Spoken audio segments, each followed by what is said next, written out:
Assalamu alaikum students, welcome to Learning Management System. I am doctor Bilal Sajjad. हम लोग transport in man को discuss कर रहे हैं और आज का हमारा टॉपिक है हार्ट पंपिंग ऑर्गन. इसमें हम सबसे पहले लोकेशन और कवरिंग को डिस्कस करेंगे, वॉल्स को डिस्कस करेंगे, हार्ट के मसल्स को डिस्कस करेंगे जिन्हें कार्डियक मसल्स कहते हैं, हार्ट का स्ट्रक्चर डिस्कस करेंगे और एंड में सर्कुलेशन ऑफ ब्लड को डिस्कस करेंगे बिटवीन हार्ट एंड बॉडी.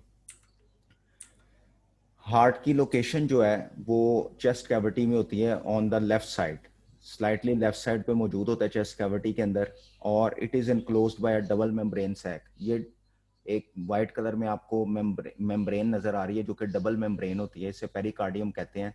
इसने कवर किया होता है हार्ट को और इसके और हार्ट के दरमियान पेरिकार्डियल फ्लूइड होता है जो कि हार्ट की बीट के दौरान उसमें फ्रिक्शन को अवॉइड करता है और साथ साथ हार्ट को ओवर एक्सटेंड होने से बचाता है. हार्ट की वॉल्स को स्टडी करते हैं. हार्ट की वॉल्स जो है वो 3 लेयर से बनी हुई है. सबसे पहले एपिकार्डियम, मायोकार्डियम और एंडोकार्डियम. अब हम लोग ये डायग्राम से देखते हैं. ये सबसे बाहर जो है ये पेरिकार्डियम है जिसको हमने पहले डिस्कस किया था. ये डबल मेम्ब्रेन से बनी होती है. अब हम लोग जो है वॉल्स को डिस्कस कर रहे हैं तो वॉल्स में सबसे बाहर वाली जो लेयर है उसे एपिकार्डियम कहते हैं. इसके बाद जो है वो मिडल लेयर आती है जिसे मायोकार्डियम कहते हैं. ये मेजर वॉल्यूम जो होता है हार्ट की वॉल्स का वो मायोकार्डियम ने बनाया होता है और ये कार्डियक मसल से बनी होती है. इसके बाद सबसे इनर मोस्ट लेयर होती है जिसको एंडोकार्डियम कहते हैं जो कि ब्लड को फेस करती है.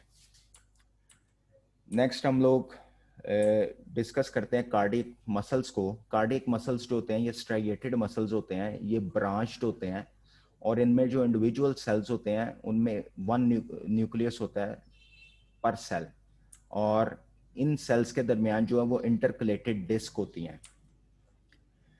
ये जो कार्डियक मसल्स हैं ये इनवॉलंटरी मसल्स हैं और इन्हें ऑटोनॉमिक नर्वस सिस्टम कंट्रोल करता है. अब हम लोग हार्ट का स्ट्रक्चर डिस्कस कर रहे हैं. हार्ट जो है उसके 4 चैम्बर्स हैं. अपर 2 थिन वॉल्ड चैम्बर्स होते हैं जिन्हें एट्रिया कहते हैं या इन्हें ऑरिकल्स भी कहते हैं, और लोअर थिक वॉल्ड चैम्बर्स होते हैं जिन्हें वेंट्रिकल्स कहते हैं. ये आपको राइट एट्रिया और लेफ्ट एट्रिया शो हो रहे हैं. इसके बाद राइट वेंट्रिकल और लेफ्ट वेंट्रिकल आपको शो हो रहा है. अब हम लोग इसमें से सर्कुलेशन को थोड़ा सा डिस्कस करते हैं. ये जो राइट एट्रियम है ये ब्लड को रिसीव करता है through superior and inferior vena cava, और सुपीरियर और इंफीरियर वेना कैवा से जो ब्लड है वो बॉडी से वापस आ रहा होता है और इसके थ्रू ये ब्लड जो है वो एंटर हो जाता है राइट एट्रियम के अंदर. राइट एट्रियम से ये जो ब्लड है ये चले जाता है राइट वेंट्रिकल के अंदर through a valve, tricuspid valve. इसको नेक्स्ट हम डिस्कस करेंगे. जब राइट वेंट्रिकल के अंदर ये ब्लड आ जाता है तो ये राइट वेंट्रिकल कॉन्ट्रैक्ट करता है और जो ब्लड है वो पल्मोनरी ट्रंक के अंदर एंटर हो जाता है. ये पल्मोनरी ट्रंक से पहले एक वॉल्व होता है जिसे सेमील्यूनर वॉल्व कहते हैं. ये ब्लड की बैकवर्ड फ्लो को अवॉइड करता है. अब ब्लड जो है वो पल्मोनरी ट्रंक में आ गया और पल्मोनरी ट्रंक से 2 आर्टरीज निकल रही हैं, एक राइट पल्मोनरी आर्टरी और एक left pulmonary artery. Right pulmonary artery जो है ये ब्लड को राइट लंग में लेके जाएगी. लेफ्ट पल्मोनरी आर्टरी जो ब्लड को है वो लेफ्ट लंग में लेके जाएगी. ये दोनों आर्टरीज जो हैं ये डीऑक्सीजनेटेड ब्लड कैरी करती हैं. बाकी बॉडी की तमाम आर्टरीज जो हैं वो ऑक्सीजनेटेड ब्लड को कैरी करती हैं. अब ब्लड जो है वो लंग्स में चले गया है तो उसके बाद उसकी ऑक्सीजनेशन होगी और नेक्स्ट जो है वो ऑक्सीजनेटेड ब्लड जो है वो पल्मोनरी वेन्स की मदद से, जो कि 4 इन नंबर होती हैं, 2 यहाँ पे और 2 यहाँ बैक साइड से एंटर हो रही होती हैं.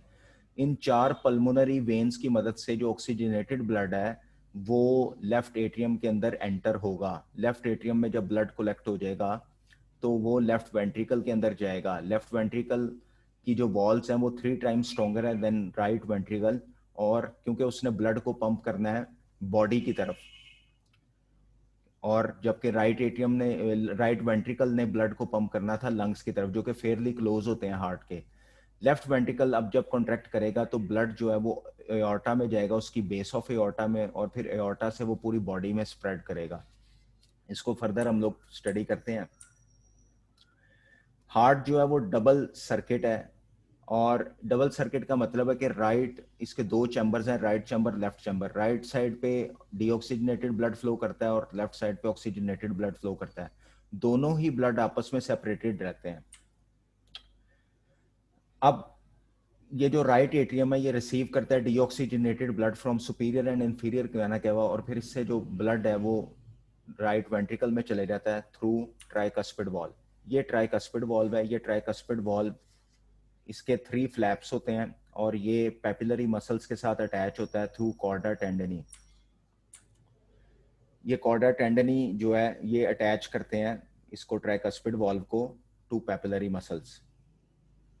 इसके बाद ये देखें, ये डायग्राम है ट्राइकस्पिड वॉल्व की, इसके 3 फ्लैप्स हैं और ये राइट साइड, हार्ट की राइट साइड पे मौजूद होता है between right atrium and right ventricle. अब इसके बाद हम हार्ट की लेफ्ट साइड को स्टडी कर रहे हैं। लेफ्ट साइड जो है वो 4 पल्मोनरी वेन से ब्लड को कलेक्ट करता है, एट्रियम, लेफ्ट एट्रियम, और फिर उसको ब्लड को कॉन्ट्रैक्ट करके ब्लड को पंप कर देता है into the left ventricle after passing through bicuspid valve. एक वॉल्व होता है जिसे बाइकस्पिड वॉल्व भी कहते हैं, माइट्रल वॉल्व भी कहते हैं। ये माइट्रल वॉल्व की डायग्राम आप देख रहे हैं। ये भी कॉर्डा टेंडनी की मदद से जो है पेपिलरी मसल्स के साथ अटैच है। अब जब लेफ्ट वेंट्रिकल ब्लड को पंप करेगा तो ब्लड जो है वो एओर्टा के अंदर चले जाएगा, और बेस ऑफ एओर्टा जो है, एओर्टा स्टार्ट हो रही है बेस ऑफ एओर्टा से। यहां से 2 करोनरी आर्टरीज, राइट और लेफ्ट करोनरी आर्टरीज निकल रही हैं जो कि हार्ट को ब्लड सप्लाई करते हैं। यानी हार्ट को जो खुद ब्लड चाहिए होता है वो राइट और लेफ्ट करोनरी आर्टरी की मदद से मिलता है, जो कि बेस ऑफ एओर्टा से थोड़ा सा ऊपर से निकल रही होती हैं। इसके बाद आ जाती है असेंडिंग एओर्टा, और असेंडिंग एओर्टा जो है ये देन आर्च बनाती है जिसे आर्च ऑफ एओर्टा कहते हैं, और आर्च ऑफ एओर्टा से आर्टरीज निकलती हैं जो कि राइट और लेफ्ट शोल्डर को ब्लड सप्लाई करते हैं और हेड रीजन को ब्लड सप्लाई करती हैं। इसके बाद जो एओर्टा है वो डिसेंड करती है इनटू द चेस्ट कैविटी। जब ये चेस्ट कैविटी में नीचे की तरफ जाएगी, इससे ब्रांचेस निकलेंगी जो कि चेस्ट कैविटी के अंदर मौजूद ऑर्गन्स जैसे लंग्स वगैरह को और रिब्स वगैरह को ब्लड सप्लाई देगी। इसके बाद जब ये aorta, descending aorta abdominal region में आएगी तो इससे जो आर्टरीज निकलेंगी, जिस तरह रेनल आर्टरी जो है वो किडनीज को ब्लड सप्लाई देगी, इसी तरह इससे आर्टरीज निकलेंगी हेपेटिक आर्टरी जो कि लिवर को सप्लाई देगी। इसी तरह इससे स्टमक से रेलिवेंट आर्टरीज निकलेंगी जो स्टमक को ब्लड सप्लाई देंगी, इंटेस्टाइन्स को ब्लड सप्लाई देगी। फिर ये डिसेंडिंग एओर्टा जो है वो पेल्विक रीजन में आ जाएगी। जब ये पेल्विक रीजन में आएगी ये 2 ब्रांचेस में डिवाइड होगी, 2 आर्टरीज में डिवाइड होगी जिसे इलियक आर्टरीज कहेंगे।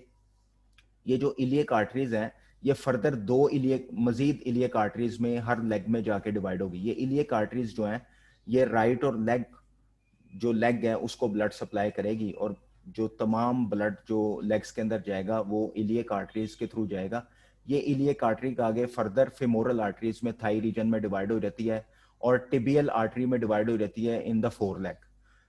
जब अब ये हमने सारा जो है ये एट्रियल सिस्टम पढ़ा है कि ब्लड से, एट्रीज की मदद से ब्लड जो है वो हार्ट से किस तरह बॉडी में जाता है। अब हम बताएंगे कि बॉडी से वापस ब्लड किस तरह हार्ट की तरफ जाएगा।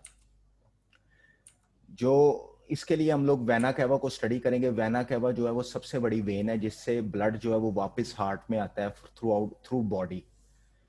इसकी आगे से 2 टाइप्स हैं, सुपीरियर वेना कैवा जिसको हम पहले डिस्कस करेंगे। ये जो सुपीरियर वेना कैवा है ये पॉइंट आउट किया गया, ये सुपीरियर वेना कैवा जो है वो राइट एट्रियम में ब्लड को वापस लेके आ रही है from upper parts of the body, जिसमें शोल्डर और हेड रीजन से ये ब्लड को कलेक्ट करेगी थ्रू डिफरेंट वेन्स, और इसको ये राइट एट्रियम के अंदर जो है वो पोर कर देगी ब्लड को। इसके बाद हम इंफीरियर वेना कैवा को स्टडी करते हैं। इंफीरियर वेना कैवा जो है वो नीचे तमाम लेग्स की जो वेन्स हैं वो ब्लड को कलेक्ट करेंगी और इलियक वेन्स में शिफ्ट कर देंगे। इलियक वेन्स आगे ऊपर जो है वो लिवर से, हिपैटिक वेन से और हिपैटिक पोर्टल वेन से जो है ब्लड को रिसीव करेगी। किडनी से, रीनल वेन से ब्लड को कलेक्ट करेगी, और इसी तरह ये फाइनली जो है ये इंफीरियर वेना कैवा में ब्लड चले जाएगा। इंफीरियर वेना कैवा से जो ब्लड है वो भी राइट एट्रियम के अंदर एंटर होगा, ठीक है। और ये ब्लड जो है ये डीऑक्सीजनेटेड ब्लड है, क्योंकि वेन्स के अंदर डीऑक्सीजनेटेड ब्लड होता है और वो राइट एट्रियम की तरफ ये डीऑक्सीजनेटेड ब्लड को लेके आएंगी। फिर उसके बाद दोबारा वही साइकिल स्टार्ट हो जाएगी और जो ब्लड है वो राइट वेंट्रिकल में और राइट वेंट्रिकल से लंग्स में फिर ऑक्सीजनेशन के लिए और फिर left side of the heart में जाएगा। तो ये हार्ट में हमने ब्लड सर्कुलेशन को स्टडी किया है। अब हमारा लेक्चर जो है वो एंड हो रहा है। कोई क्वेश्चन है तो आप पूछ सकते हैं। कमेंट सेक्शन में, और हम दुआ करते हैं कि अल्लाह ताला आपके इल्म में इजाफा फरमाए।